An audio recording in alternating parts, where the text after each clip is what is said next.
Hey, I'm the Dr. Bob Lee from 107.5 WBLS. Welcome to Open. It's another day, another way, and we'll learn about the work that an organization is doing to strengthen the growth and development of cosmetology students, professionals, and business owners in New York City and highlight their upcoming gala event. Then we'll sit down with a medical expert who will shine a light on the findings of an important medical study that can be the difference between a healthy holiday season and a trip to the hospital. Plus, we'll sit down with two members of City College's theater department to shine a light on their latest stage play, the vibrant theatrical season they have ahead. We'll talk about that and more. And then finally, we'll speak about an actor and author who is here to share insights on his first published book, The Harvesting of Harry Kane. So all you have to do is sit back, kick off your shoes, and relax your feet. I'm the Dr. Bob Lee, and we're wide open. Here we go.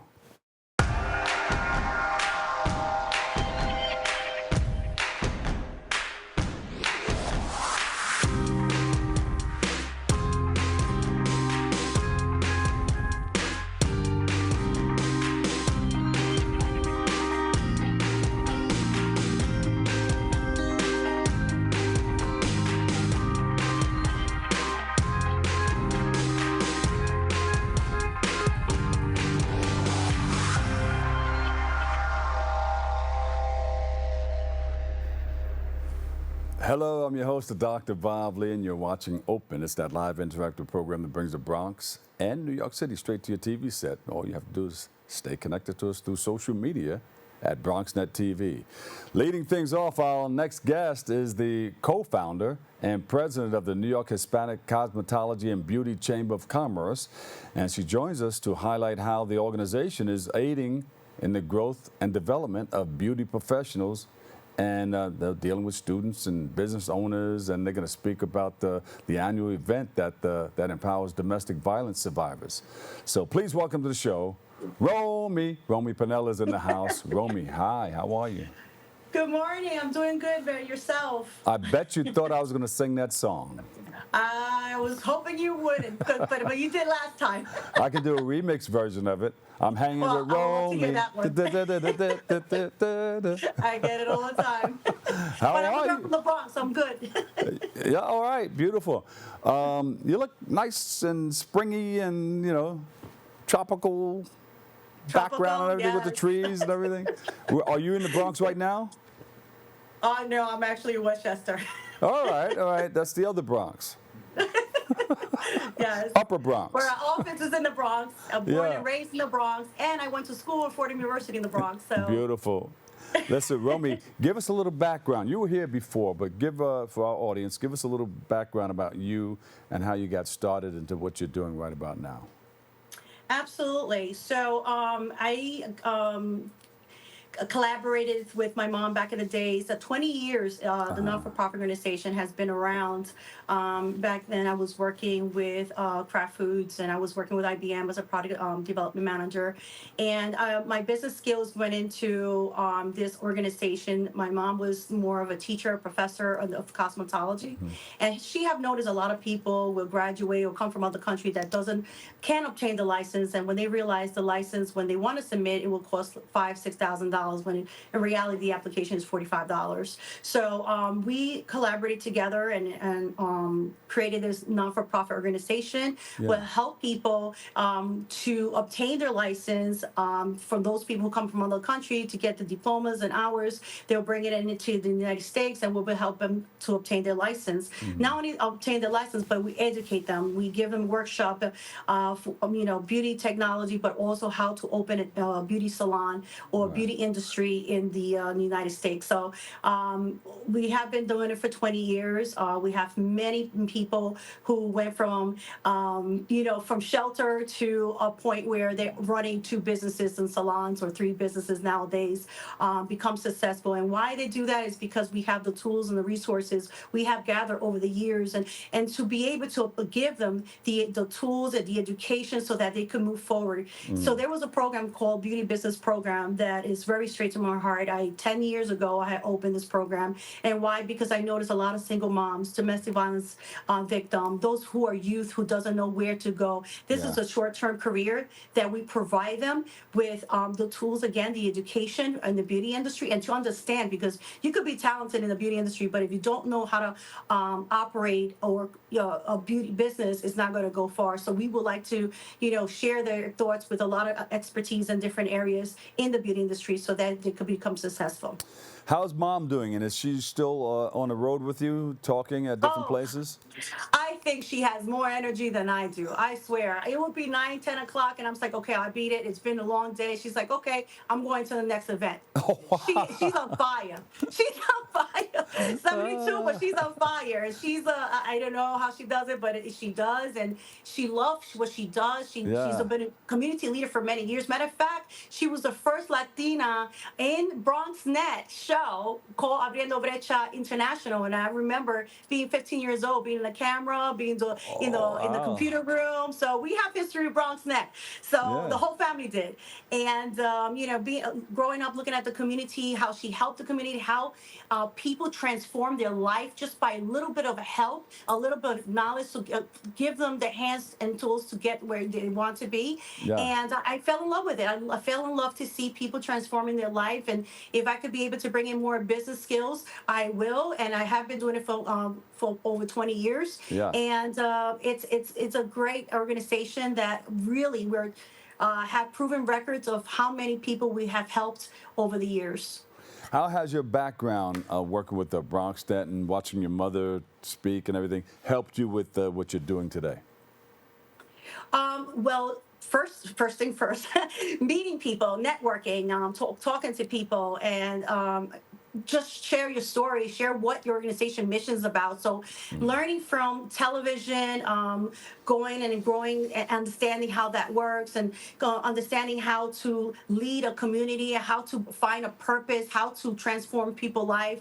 When I went into business, all I ever wanted to do is business. But that business transformed money, which is great. But at the same time, in a not-for-profit organization, you want to transform not just people getting money, but also transforming their personal life. Because once, for instance, when we work with domestic violence victims, where we've been doing it for the past 22 years of domestic violence, a diva spot in the Bronx, I'm giving a free spot, a beautiful day, so they could feel value, not just for one day. We kind of want to bring in the tools like certification completely for free, so they could understand that once you gain power and empower yourself, you could break free from anything. And this transformation is amazing. I every time I talk about it, I always have my hair standing from my arms, because I haven't seen how this, just by a little bit of help and a little bit of knowledge, transformation of life it's better than anything else, and that's a better game for me.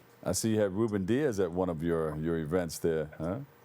Ruben Diaz has been with us for so many years. I feel like he was my brother. But yes, he's always been supportive of the organization. He's always, he's been coming to the event. He always tried to, speak to the Latino community, especially because, there's a language barrier. And I believe in it. I believe in 2012 or 2015, I remember Lorraine Cortez has, Secretary of State back in the days, have publicly announced that because of the chamber, we be able to translate those languages that was in those brochures in order to open up a beauty business. And because everything was in English, nothing was done in Spanish or other languages. Now it's transforming languages. We also advocate for the nails. I don't know if you remember when Cuomo came out and do the nail regulations, where we help them sign the Bill of Rights, so that people who are in the nail industry doesn't get exposed where they're not getting paid 3 or 4 months. They're only getting money out of the tip, and now they're getting paid the minimum wages plus the tip. So we are here to advocate for the beauty industry, so that I always say this is not a job, this is a career. And if you could be able to know exactly what are the steps and somebody to guide you there, we would like to be able to help them. Nail regulations, huh? What does that entail? That's correct. So So I believe there's a reporter who came to us and talked about how a lot of Latinos, or actually those who are minority, was getting exposed. I know the Asian community was doing the same thing, where 4 to 5 months they will work for someone or more than that, and they don't get paid. They only get paid by through tips. So Right. it's we want to be able to.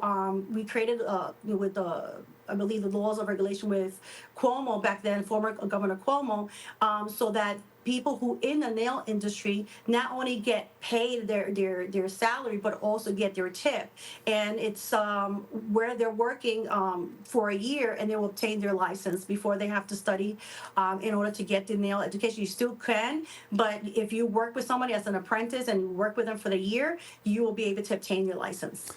If Governor Cuomo became the mayor, what would you ask him about helping you with your industry? Oh, there's so many of them in different levels. First thing first is the competitions of prices.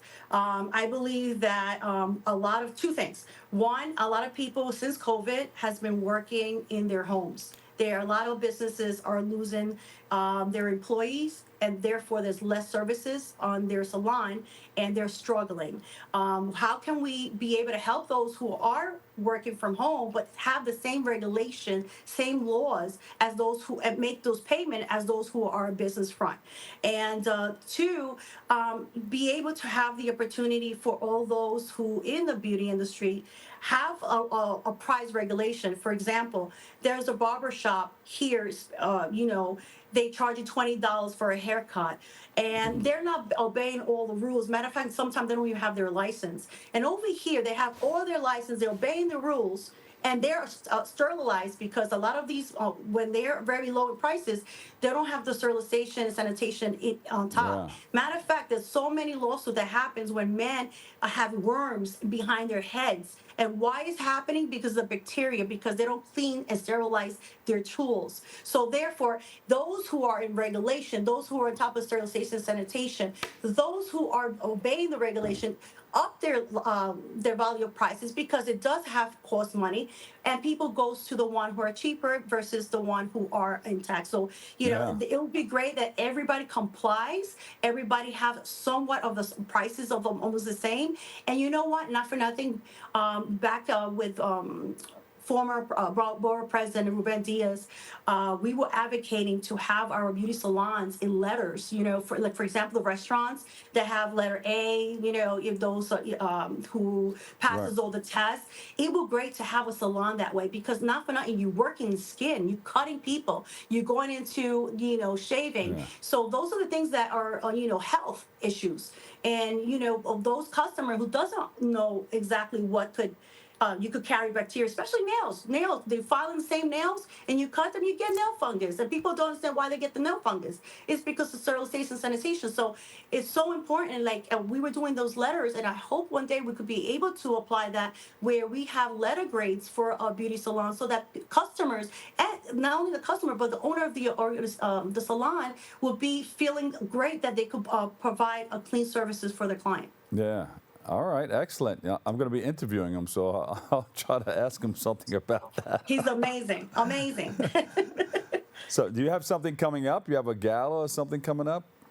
Right. So on December 7th, we have the Beauty Gala of Excellency. It's an annual gala that we do in a fundraising. And this fundraising is for the beauty business program that we were talking about, that we'll be able to help the youth, the single moms, the domestic violence victims, those who are losing hope in what their life could convert to. We want to be able to have this scholarship to give them school for free, be able to help them hand in hand to open up their first business, and to give them certification classes completely for free, so that we could be able to transform life one day at a time. It will be December 7th. It will be at the terrace of the park. I believe I start at 6:30, red carpet. It's beauty industry regardless. So all those celebrities, beauty industry influencers, corporation will be attending. And this is a great way to shine to those who in the beauty industry that want to be able to showcase and highlight who they are and introduce themselves and network and be able to, have the opportunity to meet all the peoples in their same peers. December 7th at Terrace of the Park, and the ticket will be out soon. It starts at 6:30, red carpet. Okay, I'm coming down to host that for you. Beautiful. Wait, I'm going to be there on the 4th at Terrace on the Park because I have a Make the Grade Foundation gala. But yeah, that's a wonderful place to have it. And give us is it the information on your website? So we have a separate website, which is www.beautygalaofexcellence.org. You can see some of the information. It was up, I believe the website is up by last week. You can see some of the information there of what consists of the gala, and also donate your time to come and support the cause. Give a hug to Mom, okay? I will. Mom, how are you? We love you. I'll definitely tell her. Yeah, both of you guys can come back and sit in the studio the next time, right? You got it. Yeah. Sounds great. And of course, this is a non-for-profit, and you're helping others get what they need out of life. That's correct. Okay. All right. Rommy Pennella, president and co-founder, along with Mom, New York Hispanic Cosmetology and Beauty Chamber of Commerce. We appreciate you and thank you. Thank you for all that you do in our community. You. Absolutely. Thank you for the interview. You got it. All right, we'll take a quick break. I've got more open coming your way next. We're going to start the show right now. This is my favorite part. Ready in 5, 4, 3, 2. Hey, this is Angel, and I am one of the instructors for the in-studio production. Here at BronxNet, we offer classes that can help you elevate, expand, and start your television career. All you have to do is sign up at bronxnet.org/education. For the past 7 years, I have been in various productions, spanning from talk shows, independent films, news reports, art displays, teachings, musical performances, and many more. Ain't that right, Angel? Yeah, you're absolutely right, Angel. There are a lot of creative individuals that we're just waiting to sign up for the class. And if I may, can I also express thank you, Angel. That's all the time we have left. Visit bronxnet.org/education and become a producer by taking the course. The class I offer is also in English, en español y también bilingüe. Nos vemos en la próxima clase.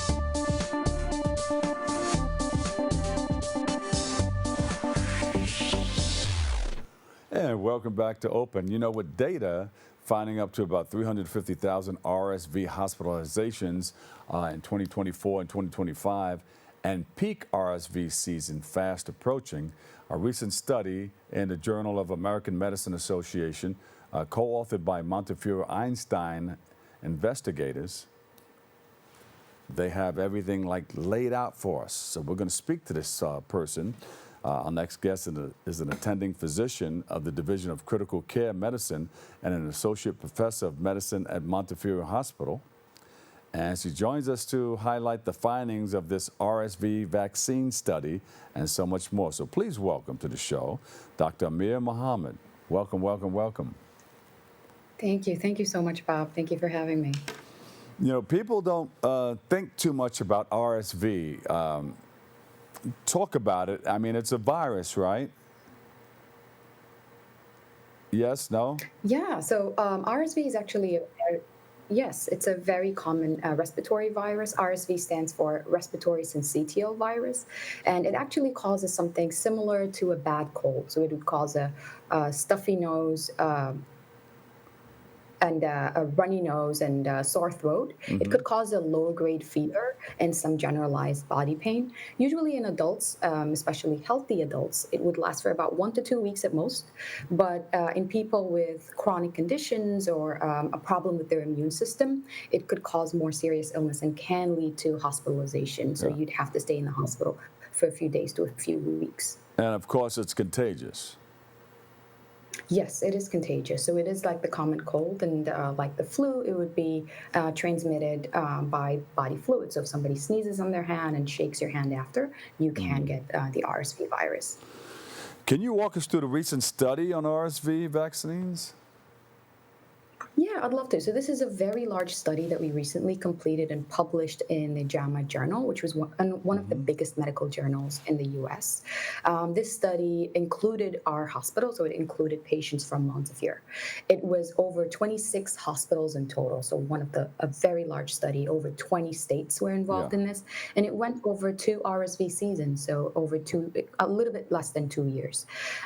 In this study, we enrolled close to 7,000 patients in total, all of them over 60 years of age, and about 1,000 of them had already received the RSV vaccine. What we were looking into is the response in those who received the RSV vaccine versus those who did not.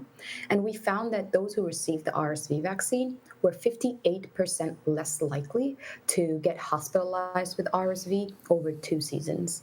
So it was pretty dramatic results that we found. And so those were pretty major findings, which you guys are Yes. looking into. Is there ongoing studies on this or what?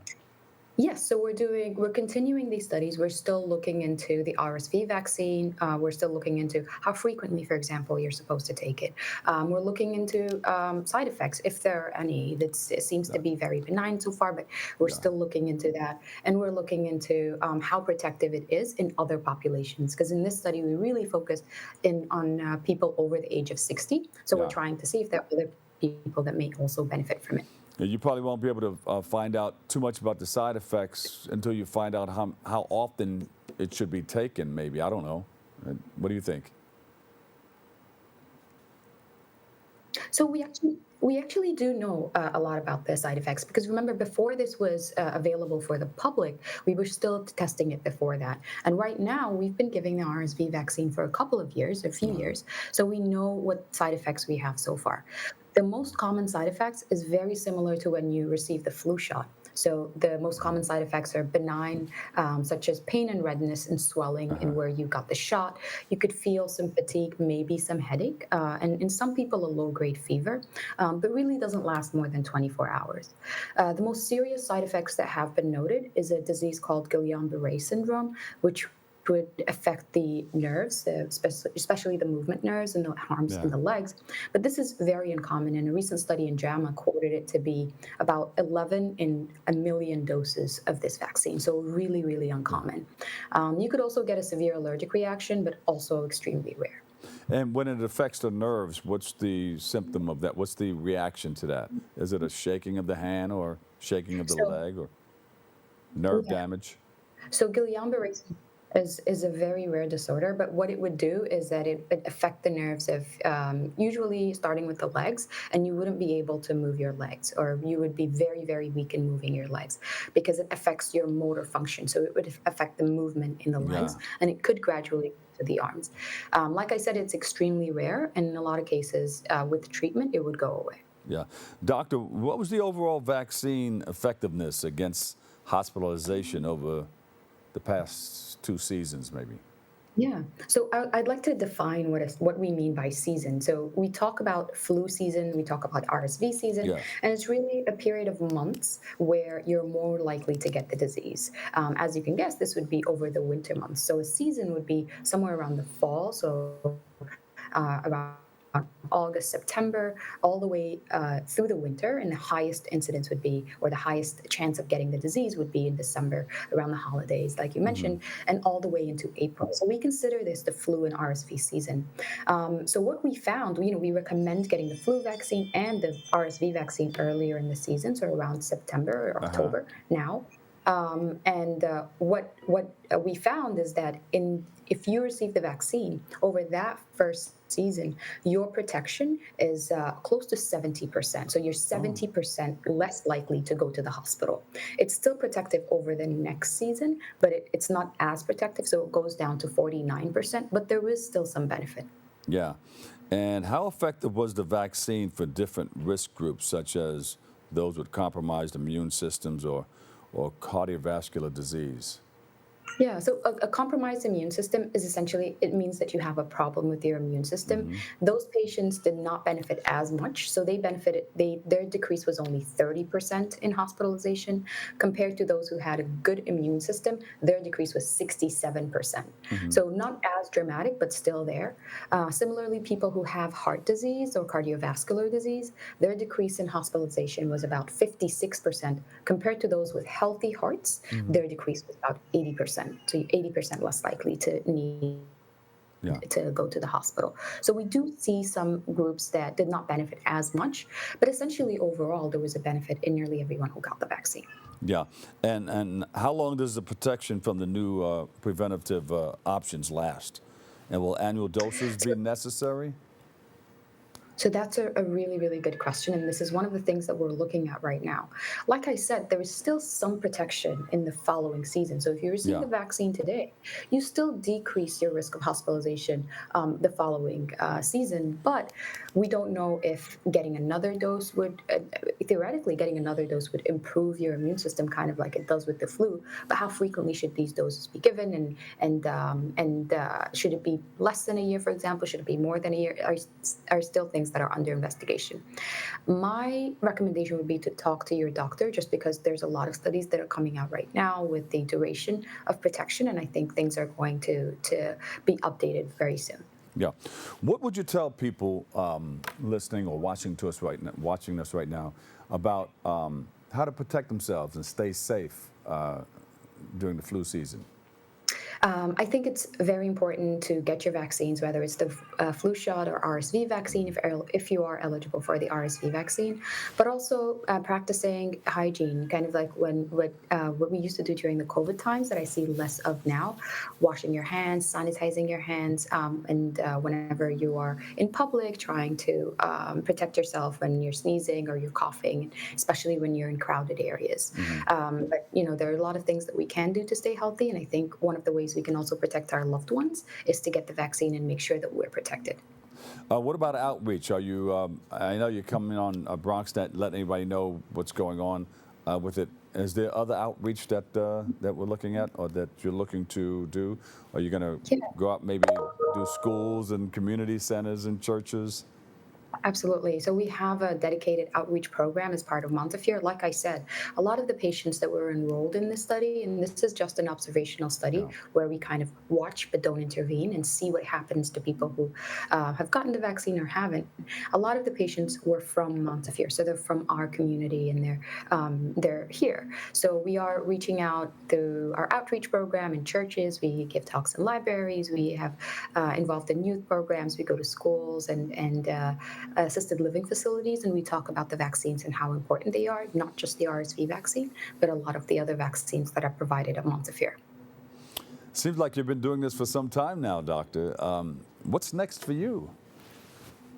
So I'm still involved in the vaccine research, but we're doing a lot of other research. I work in the intensive care unit in the ICU, so we're doing a lot of research on being on the ventilator, how we can improve time on the ventilator, how we can get patients off the ventilator quicker, and really how to get their family members involved and engaged in their care when they're going through such a difficult experience of being in the ICU. So a lot more research in the ICU, but also continuing the vaccine research. Yeah, a lot of people are afraid of the ventilator. They say, no, don't put me on that, because it seems like the machine is working for you. It's breathing for you. And the longer you stay on, the harder it is to get you off. Is that right? That is right, yeah. So the machine is breathing for you. The reason we put people on the ventilator is when their lungs are not able to provide enough oxygen for them to breathe. And usually that's due to, for example, a severe infection, such as the RSV. It can cause that. So we put you on the ventilator until your body is able to get over this virus or bacteria, or sometimes it's a stroke or whatever it is, until your body is strong enough to breathe on its own again. And then we eventually get you off the ventilator. But it is true that in some cases, it is extremely difficult to do so. And unfortunately, as time goes by, your body can get weaker and weaker and start depending on the ventilator to breathe. And we have seen those cases. So the quicker we get people off the ventilator, the healthier they would be. And what happens under those cases where you can't get them off of the ventilator? A So that's decision when has we to be made. Yeah, that's when we offer a tracheostomy, or where we would hit the tube in the neck, and people can be on the ventilator for long term, sometimes for the rest of their lives. Yeah. So it's very, very important that we find ways to try to get them off the ventilator sooner, which is what we're focusing on. Yes. Doctor, is there anything that we missed that you would like to tell our viewers? Yeah, I think, if you want to know more about the RSV vaccine, or if you're eligible for it, how you can get it, I think most importantly, you should talk to your doctor and ask about more information about the RSV vaccine. But there's really important information and useful information on the CDC website. They have a dedicated RSV hub that goes over the symptoms, who should get vaccinated, and when you should get vaccinated. So I think everybody should go out and read and see if this is something that they're eligible for and they want to do for themselves. Doctor, very informative. Thank you so much. We appreciate Thank you. And you come back and Thank you, share Bob. more It's with fun. us, won't you? I'd love to. I'd love to. Thank you. Tu casa, mi casa, and vice versa. Thank you. Thank you. I appreciate that. Dr. Amira Mohamed, MD, attending physician, Division of Critical Care Medicine, Associate Professor of Medicine at the Montefiore Einstein. Thank you. We appreciate you and love you. Thank you, Bob. Thank you. All right.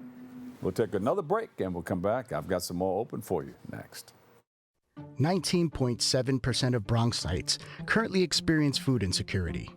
Meanwhile, instead of these nice, colorful foods, this is the best food that they have access to. If this sounds like you, there are a bunch of resources to get healthy food for free or cheap. If you want to help, you might consider donating or volunteering in one of these places. Community fridges like this one are all over the city and allow New Yorkers to conveniently donate extra food to people who might need it.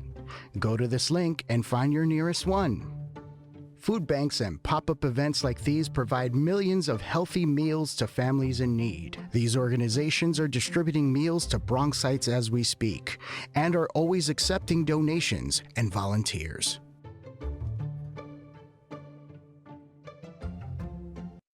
We are the eco leaders. We learned that everything starts with ourselves. Then we have to educate ourselves. Then we have to build community and use our imagination.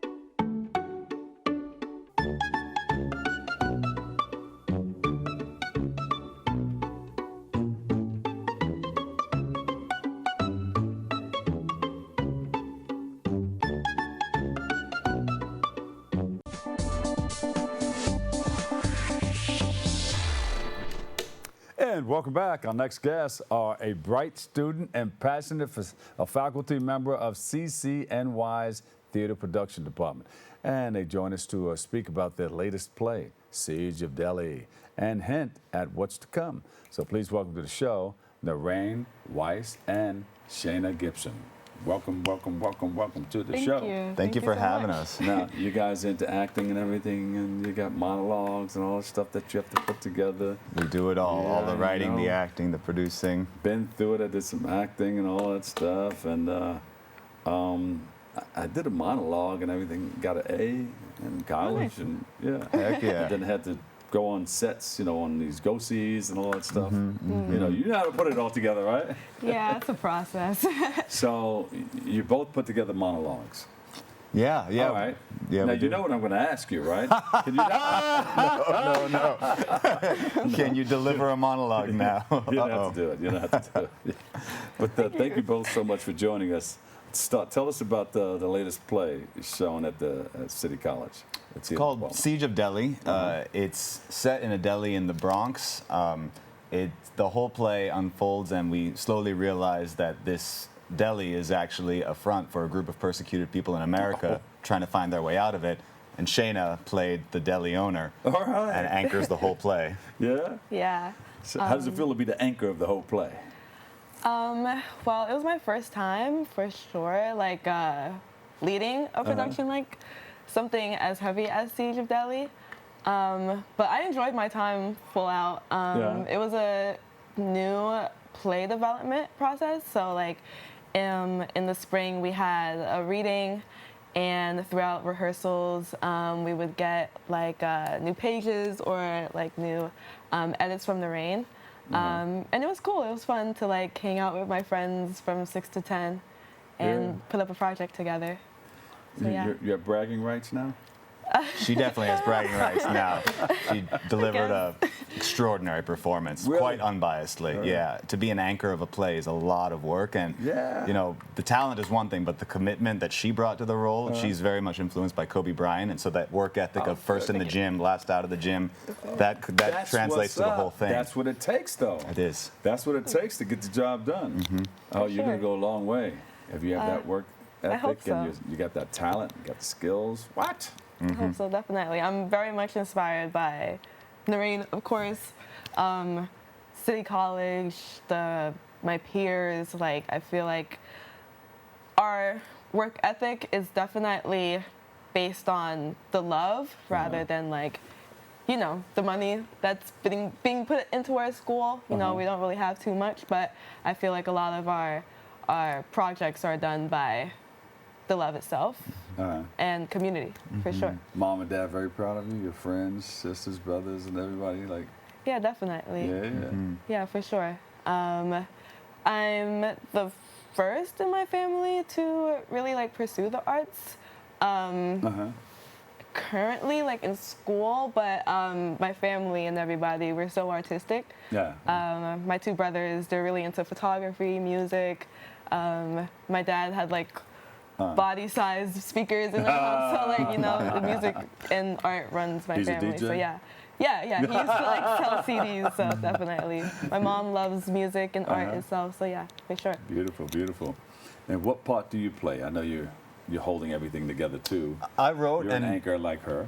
In a different capacity. I help to advise the students who want to make a career out of this. I help them figure out some of the tricky areas that they have to navigate, and just support wherever I can. But for this one, I wrote it, and part of that was, as she mentioned, her peers and herself. There are so many talented people up in Harlem where we are, and if we want to start putting up new plays, which is not a done thing at most universities, I think sometimes it's important to show the model of what that looks like, and then let them take the lead. So that's, I kind of volunteered as tribute. Look at that. That's right.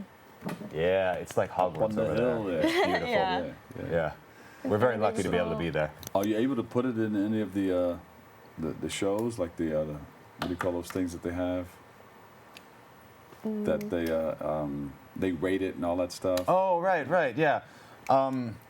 We weren't able to do that. This is like still very much on the ground floor, but we were able to kind of start setting up the systems that we hope to take forward into the rest of our production season, not just this year, but beyond as well. Right.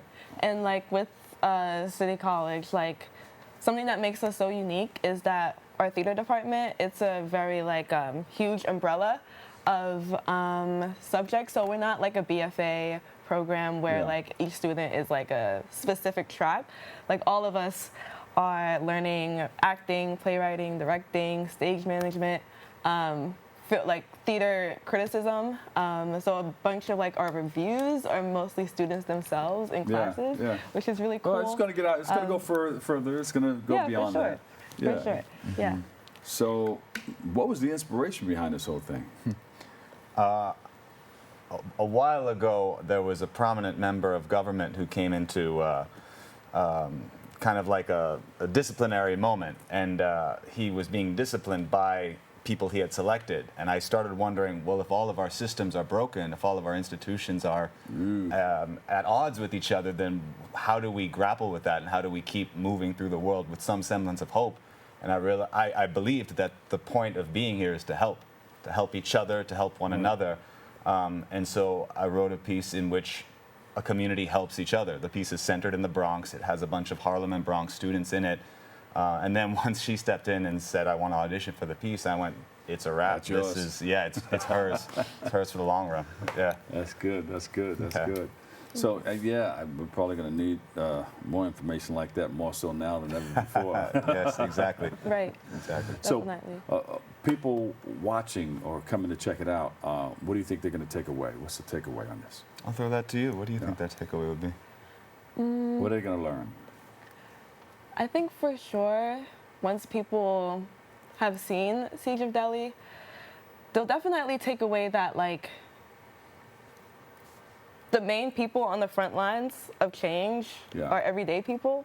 You know, they're the people running the bodega, they're the people, the customers, they're the garbage workers, they're the neighbors that you have in your, you know, like, it's just the people that you see every single day that are the front lines of change. And, like, you could see someone walking past the street and you don't know how much, like, history they have or how much they're fighting themselves. That's right. I would say my biggest takeaway, at least with, like, even just being in the process for sure with Siege of Delhi, is, like, so much, like, it could, I don't know how to word it, but just by having a conversation with someone that you think is different from you or you assume is an outsider. No one knows what's going on in the minds of our people that we come in contact with every day. Yeah, for sure. You know, there are different situations going on, but they will leave probably this thinking that they have learned what? Learning that you can still have hope in spite of living in despair. And it's the people that's next to you, for sure. The people that's next to you. What do you think? Exactly. I co-sign everything that she just said, and it's the fight doesn't end just because everyone stops fighting. One person fighting makes a big enough a difference. And we had a father of one of the cast members come afterwards, and he came up to me and he said, "Thank you for that." And I said, "No, they did a wonderful job." And then he looked like you or me. He gave me a hug. And, you know, men who come up in a certain era and generation aren't usually towards emotion so readily. And so the fact that someone was willing to kind of put themselves out there and say, "I just witnessed your collective vulnerability, let me share mine with you too." And I think vulnerability and emotion and storytelling has a place in the larger fight afoot. And I look forward to the next generation picking up that mantle. Yeah, absolutely. And, you know, parents are going to be, of course they're going to come and hug you. You know, you're getting them into something special, something, you know, that they can look forward to, maybe make a career out of it. Right, exactly. Sure. And that's the thing. Very often we don't see role models who are able to make a career out of this thing that feels so ephemeral and not real. You can't really tie it down, but you know, the generations of individuals you inspire to say you can do something like this, that goes a lot further than, you know, looking at someone who's so far removed from you and trying to believe that for yourself, I think. Do you love it? You feel it? I do. It's in your soul? It's in your heart? It's in You're my bones. passionate about it? Yeah. And just kind of like adding on to Naren, like the whole process of Siege itself, like it could never have happened without the community of Harlem, without the community of our school. It was directed by Rajesh Bose. And we had like a amazing cast of just like the most talented people. Oh my God, I'm gonna forget. I feel like, you know, shouting out people you don't want to like forget. I know, right? Once you start shouting out, I'm gonna mess it up. I'm gonna forget somebody. Yeah, but that's why when I'm on stage and I'm shouting people out, and I say, what's the name of the organization? I'm gonna shout out the whole organization. Exactly. Shout out the theater department of City College. There you go. And everyone in the production of Siege of Delhi. Our principal cast who was there every single night. Our ensemble who came during tech, well, the few days before tech, and also just showed that commitment and just like, you know, put their best foot forward. And shout out our other productions that's happening. You know they're going to come up to you afterwards, right? I saw you on TV. You didn't shout me out. What's that? You say, "Oh, no, I'm on TV. Everything's just coming they cut that portion. They cut it. Yeah, but I'm very proud to be a CUNY kid for sure. I wouldn't have had it any other way. So, Where can we see it? Where can the public see it? We just closed. We do have a recorded version of it that we're hoping to potentially disseminate to people who might want to witness it. But we do have as you were starting to say, the rest of our season coming up with some really wonderful student artists, as well as faculty artists who are putting up work over there. And the next one is Halloween. We have Scarefest, and that's curated by one of our professors over there, as well as a student artist from the Bronx. City College has tunnels underneath it, and so we actually are putting up work within those tunnels and do it every year, and that's a free programming we have for our community over there. And so that's the next place that people can come and see our peers doing work over there. I see some stuff right there. Look at that. That's right, yeah. That's our season right there, that's right. Yeah. Read, pull through. Websites, please. where can we go? Social media? Well, I do have an Instagram. It's S.WUZ here, HERE. So S was here. That's my Instagram. We also have a CCNY Theater Department Instagram. That's just like CCNY Theater Department in like one word. Yeah. And the website. And the website as well, Yeah, we do have a website. Yep, that's right. That's where y'all can find us. Yeah. CCNY Theater Department. All right. Well, thank you. Any last... last words. Thank you for having us. next for we're you just guys? so grateful for you to hosting us. Thank you so much for that. What's next for you guys? Where do you want to go? You doing something after this? You working on something? Yeah, Getting ready for something? She's about to start directing, actually. I'm going to be her faculty all right. advisor for Good, that. good. So I'm really excited about that. Yeah, You're that's, moving well. She's moving real well. That's right. I'm going to be co-directing with Selena DeRaj. We're going to be directing Huck and Holden by Rajiv Joseph. That'll be in next semester, so spring 2026. Our show dates are February 12th It's to the all on the 14th. website. That's right. Yeah. 12th to the 14th. Yeah, Yeah. definitely worth coming to check out as well. Well, you got to come back here again, too. We'd all right? love it. We're so sure. grateful you had us here. Yeah. Thank you. Thank you guys for hanging out with me, all right? Thank you Thank so you. much. Sharing that wonderful information. Good Thank luck and you. congratulations to you guys. Thank you so much. All right. Shaena Gibson, CCNY theater student and leading talent in The Siege of Deli. And of course, we have Naren Weiss, CCNY faculty member and playwright of Siege of Deli. Thank you guys for all that you do and continue to do. Thank you. Thank you. Appreciate you. Appreciate you. All right, we'll take a break. I've got more next. What's up, creative family? Discover your voice with BronxNet community media classes. Are you ready to bring your ideas to life? At BronxNet, we offer television production classes for community members ages 18 and over, empowering you to share your vision with the world. Get certified in field production, in-studio production, and our new exciting addition, podcast production. Once certified, you can create your own show to air on one of our 6 TV channels. It all starts with our free Unleash Your Ideas Masterclass, designed to help you plan your show idea and set you up for success on your production journey. This class is offered at the beginning of each month for your convenience. Our dedicated BronxNet team is here to support, encourage, and uplift you every step of the way. Join us and become a part of the creative force that engages and inspires the Bronx community and beyond. Sign up today and start your media journey with BronxNet. Visit bronxnet.org/education to learn more and register. Let's create something amazing together.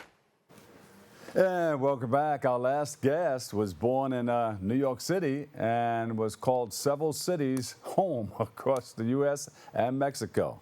He's all over the place, but he's a good guy, good person. He's an actor, an author, and he joins us to speak about his first published novel, The Harvesting of Haystacks, Kane. Please welcome to the show, Steve Schlam. Welcome, Steve. Nice to be here. All right. You're an actor, and you look good, by the way. I see the light coming in through the window. Yes, it happens that way. What part of California are you in? I'm in San Diego. All right. Best weather in the country. Steve, welcome to the show. Can you tell us about your journey as an author? How did it all start for you? Well, I actually became an attorney. I had a degree in law and started practicing law back in the late 60s, early 70s. Was an unhappy lawyer. Had always been told, kid, you got a good mouth. You should write. And so I started to write. And I saw it eventually, in fact, quickly, as a ticket out of what would have been an unhappy life. I then enrolled in the early 70s or late, actually mid 70s at City College, the same university that these young people were talking to you about, and got a master's degree in creative writing and English from City. My mentor and supervisor, I guess you'd call, was Joseph Heller, who wrote Catch 22. After getting my degree, I had a dream one night, and in that dream were the seeds of my novel. It took me several years to write. I was sometimes totally fertile and other times not. I think many writers will tell you the same story. Yeah. And eventually completed the novel. And then what you learn is the next step is commerce. You're no longer in the world of art, you're in the world of commerce. You have to get an agent or a publisher or both. You have to sell. It's marketing, it's promotion, it's advertising, and so on. And it took me some time to do that. And eventually, I found a publisher who saw merit in my work, who saw merit in me, I suppose. And my book was published last year in 2024 at the ripe old age of 78. All right. It's called The Harvesting of Haystacks, Kane, as you said, and it's literary fiction. It's very much concerned with language. Language is virtually a character in and of itself in the novel. And it is the story of a 607-pound professional wrestler, Haystacks Kane, born Herschel Kane in Brooklyn, who has been gravely injured in a match with his arch rival and longtime nemesis, Valentino, the wrestler who holds a title that Haystacks very much wants for himself, and who has also managed to seduce Haystacks' wife, make him a cuckold. And Haystacks is lying in his hospital bed, really two beds lashed together. Yeah. Immobilized, unable to speak, trying to figure out what's happened, both in the short run and over the longer course of his life, and what the heck can be done about it. Yeah. What inspired you to write this book? Well, as I said to you, Bob, it came to me in a dream. It came to you in a dream.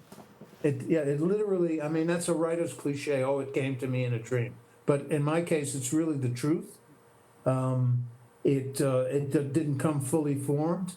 What happened was I woke up with a start, and I heard all these voices talking to me, and I thought, oh my goodness, I've finally gone over the line, and I'm in Crazyville. And then I realized, no, actually, I'm not in Crazyville, at least not the kind of Crazyville that gets you put away someplace. I was being talked to by voices that represented characters, and I knew quite from the get-go that this was not going to be a short story or something small, that it was a novel. And so I had and I got up and I went to my desk, my used government issue desk in the foyer of my house in Brooklyn Heights, my apartment, I should say, in Brooklyn Heights. And I spent the whole the rest of the evening trying to capture every possible word that each of these voices was uttering to me, knowing full well that I wasn't going to be able to get all of it. And I spent several hours doing that. And then I had to make a decision as to whether I went to work, put on my suit and went to work, because I was working as a lawyer at that time, or decided to kick over the traces, as we used to say back in the 60s, and just continue to write and let the chips fall where they may. I wasn't able to do that. I wasn't able to just head off into the forest of the unknown and trust that the world would provide. And so I did go to work, and as I said, it took me some time after that to finish the novel. Yeah. Talk about that creative writing process. You mentioned before that sometimes you're on, sometimes you're off. I can identify with that. Yeah, yes, I think any writer can.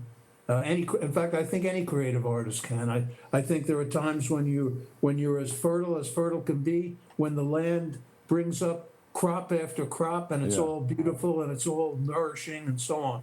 And then there are times when you're what I would call a lox, when you're a fish on a plate, a motionless fish on a white plate, and that's all you are. And the page, in my case, since I'm a writer, the page is white, the page is blank. You look at the page, it stares back at you, and nothing much happens. And I think the key to it is to be able to develop a channel or a pathway into your subconscious that allows you to access all the material that is throbbing and moving there, and because that's where creativity lives. It's also where all your fears and anxieties live, and so you have to be willing to kind of disturb the nasties, is the way I would put it.